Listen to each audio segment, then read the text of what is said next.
Hello అండి. పిల్లలు school నుంచి రాగానే మనం ఇంట్లో ఎన్ని చేసి పెట్టినా బయట దొరికే చాక్లెట్‌లని, కేకులని, బిస్కెట్‌లని ఇవే కావాలంటారు కదా! నేను ఈ వీడియోలో చూపిస్తున్న కేక్‌ని ఒకసారి ట్రై చేయండి. వాళ్ళు పర్ఫెక్ట్ మమ్మీ అనడం ఖాయం. ముందుగా ఒక మిక్సింగ్ బౌల్‌లో ఒక జల్లెడ పెట్టుకొని, ఒక గ్లాస్ మైదా పిండి తీసుకోండి. దాంట్లో ఒక పావు టీ స్పూన్ వంట సోడా, ఒక స్పూన్ బేకింగ్ పౌడర్ వేసి జల్లించుకోండి. దాంట్లోనే 2, 3 స్పూన్ల కోకో పౌడర్‌ని యాడ్ చేసుకోండి.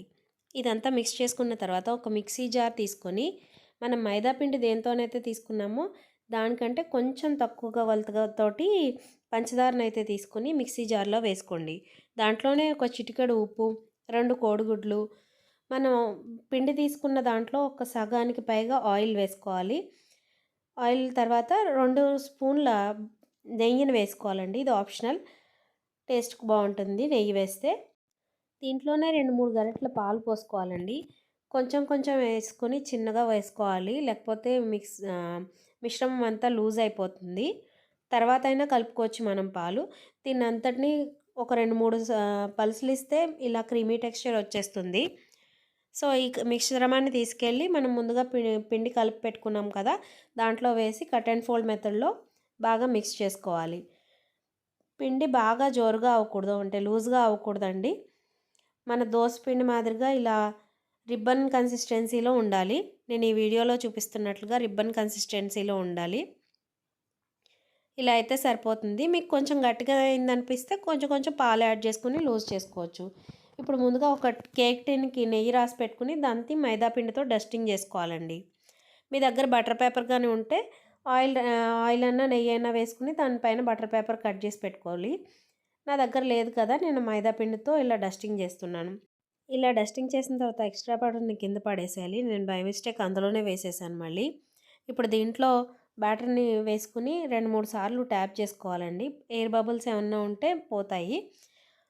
అప్పుడే నీట్‌గా కేక్ బేక్ అవుతుంది.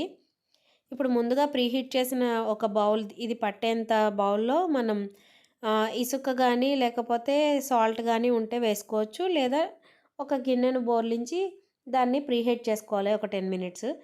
ఇదిగో నేను 10 మినిట్స్ ప్రీహీట్ చేసుకున్నానండి. దాంట్లో ఒక బౌల్ గానీ, ఇలా మూత గానీ పెట్టుకొని మనం కేక్ టిన్‌ని ఇందులో అడ్జస్ట్ చేసుకోవాలి. నాకు అప్రాక్సిమేట్‌లీ 45 మినిట్స్ నుంచి 1 అవర్ దాకా పట్టిందండి. ఎయిర్ పోకుండా ఇలా మూత గట్టిగా ఉండేలా చూసుకోవాలి. అదర్‌వైజ్ ఏదన్నా వెయిట్ పెట్టుకోండి ఇలాగా. సో, ఇది నాకు పర్ఫెక్ట్‌గా 45 మినిట్స్ టు 1 అవర్ అయితే పట్టింది. కేక్ బేక్ అయిందో లేదో చూద్దాము. ఇలా ఫోర్క్‌ని గానీ, ఒక టూత్ పిక్‌ని గానీ పెట్టుకొని దానికి ఏమీ అంటుకోకుండా నీట్‌గా వచ్చేస్తే మన కేక్ బేక్ అయిపోయినట్టే అండి. దీన్ని స్టవ్ పై నుంచి తీసేసి ఒక 10 మినిట్స్ అలా కేక్ మొత్తం చల్లారే వరకు తీసి పక్కన పెట్టుకోవాలి. కేక్ చల్లారిన తర్వాత మాత్రమే కేక్ టిన్ నుంచి పక్కకి సెపరేట్ చేయాలండి.